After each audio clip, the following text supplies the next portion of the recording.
আসসালামু আলাইকুম, স্বাগতম তুষির আনটেক ইউটিউব চ্যানেলের পক্ষ থেকে। আজকে আমরা শিখব কেন এক্সেল এ ইন্ডেক্স এবং ম্যাক্স একসাথে ব্যবহার করা হয় এবং এটা কিভাবে ভিলুকআপ এর থেকে বেশি সুবিধাজনক। তা ভিডিওটা শুরু করার আগে আপনাদের কাছে একটা রিকোয়েস্ট,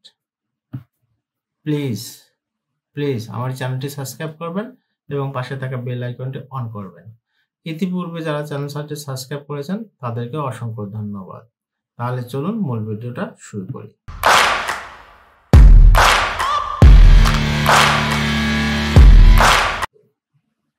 আজকে বেসিক্যালি আমরা থিওরিক্যাল বিষয় নিয়ে আলোচনা করব। 1 নম্বর, ভিলুকআপের সীমাবদ্ধতা। আমরা সাধারণত ভিলুকআপ ব্যবহার করি ডেটা খুঁজে বের করার জন্য, কিন্তু ভিলুকআপের কিছু সীমাবদ্ধতা আছে। এটা সবসময় বাম থেকে ডানে সার্চ করে এবং কলামের অবস্থান, কলাম ইন্ডেক্স নাম্বার যদি পরিবর্তন হয় ফর্মুলা ভেঙে যায়। বড় ডেটা সেটের ক্ষেত্রে ভিলুকআপ ধীর গতিতে কাজ করে, অর্থাৎ ডান থেকে যদি বামে কিছু ডাটা নিতে চান, কোয়েরি করতে চান, সেক্ষেত্রে ভিলুকআপ কাজ করে না। এক্ষেত্রে আপনাকে অবশ্যই ইন্ডেক্স এবং ম্যাক্স ব্যবহার করতে হবে। এখানে আসি ইন্ডেক্স ফাংশনে। ইন্ডেক্স মূলত টেবিলের ভিতরে একটি নির্দিষ্ট রো এবং কলাম নাম্বার অনুযায়ী ভ্যালু রিটার্ন করে। অর্থাৎ আমরা দেখি একটা ফর্মুলাতে এখানে ইন্ডেক্স ব্যবহার করা হয়েছে। কি প্রথমে বললাম যে মূলত টেবিলের ভিতরে একটি নির্দিষ্ট রো এবং কলামের ইন্ডেক্স নাম্বার রেফারেন্স করে। যেমন আমরা এখানে একটা দিয়েছিলাম বোঝানোর সুবিধার্থে।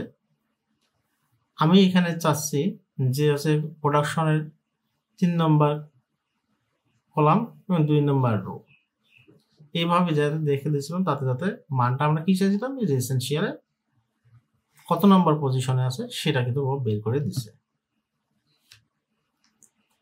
ইন্ডেক্স এবং ম্যাক্স একসাথে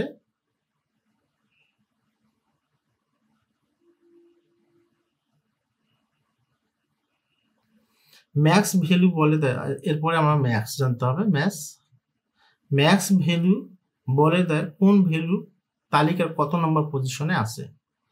যেমন আমরা এই যে GCKL অর্থাৎ এর পজিশন নাম্বার কত নম্বর সেটে আছে, তাহলে আমরা এটা কিন্তু ম্যাচ দিয়ে প্রথমে হচ্ছে এর পজিশন নিয়েছিলাম, মানে যার সূত্র নির্ণয় করবো সেটা নিয়েছিলাম, এরপরে হচ্ছে এর রেঞ্জটা নিয়েছিলাম, রেঞ্জ নিয়ে আমরা ফর্মুলা দিলাম। তাহলে এই কত নম্বর রোতে আছে, 3 নম্বর রোতে আছে। আবার এখানে যদি আমরা চেঞ্জ করে যদি নিচে লিখি, এটা কপি করে যদি আমরা এখানে নিয়ে আসি দেই,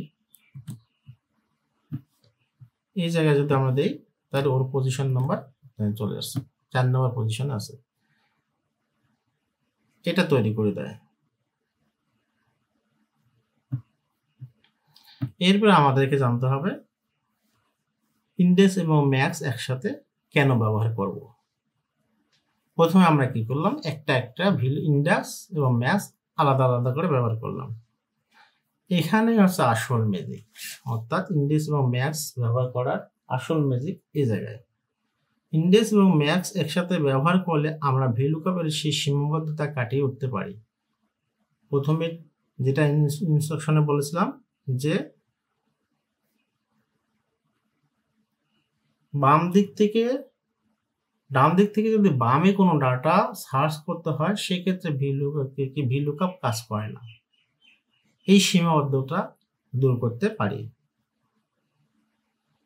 এখন প্রশ্ন হলো, আচ্ছা আমরা দেখি এখানে একটা ডাটা তৈরি করছিলাম,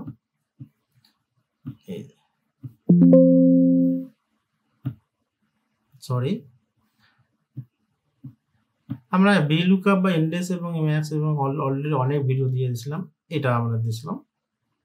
এখন কেন ইন্ডেক্স এবং ম্যাক্স ব্যবহার করবেন, প্রশ্ন তো অবশ্যই থেকে যাবে। প্রথম হচ্ছে বাম থেকে ডানে, আবার ডান থেকে বামেও সার্চ করা যায়। কলামের ক্রম পরিবর্তন হলেও কোনো সমস্যা হয় না, যেটা ইন্ডেক্স ভিলুকআপে কলামের ক্রম পরিবর্তন করলে ওটা মান ভিন্ন আসতে পারে। এরপর বড় সেটে দ্রুত এবং ফ্লেক্সিবল তৈরি করা যায়, মানে অনেক বড় যখন, এখন তো যেহেতু কম ডাটা আছে এই ডাটার ক্ষেত্রে, যখন বড় ডাটা হবে সেখানে কিন্তু ফ্লেক্সিবল তৈরি করা যায়। একাধিক ক্রাইটেরিয়া ব্যবহার করা যায়, তাহলে কি একাধিক ক্রাইটেরিয়াও ব্যবহার করা যায়। তা ভিডিওটা আর লং করব না, তাহলে আর দেখলাম ইনডেক্স এবং ম্যাক্স হলো VLOOKUP-এর একটি শক্তিশালী বিকল্প। আপনি কি চান আমি পরের ভিডিওতে একাধিক শর্ত দিয়ে ইনডেক্স এবং ম্যাক্স ব্যবহার করে দেখাই? কমেন্টে জানাবেন। আর ভিডিওটি ভালো লাগলে অবশ্যই লাইক, শেয়ার এবং আমার চ্যানেলটি সাবস্ক্রাইব করতে ভুলবেন না। দেখা হচ্ছে নেক্সট ভিডিওতে। সে পর্যন্ত সবাই ভালো থাকুন, সুস্থ থাকুন। আল্লাহ হাফেজ।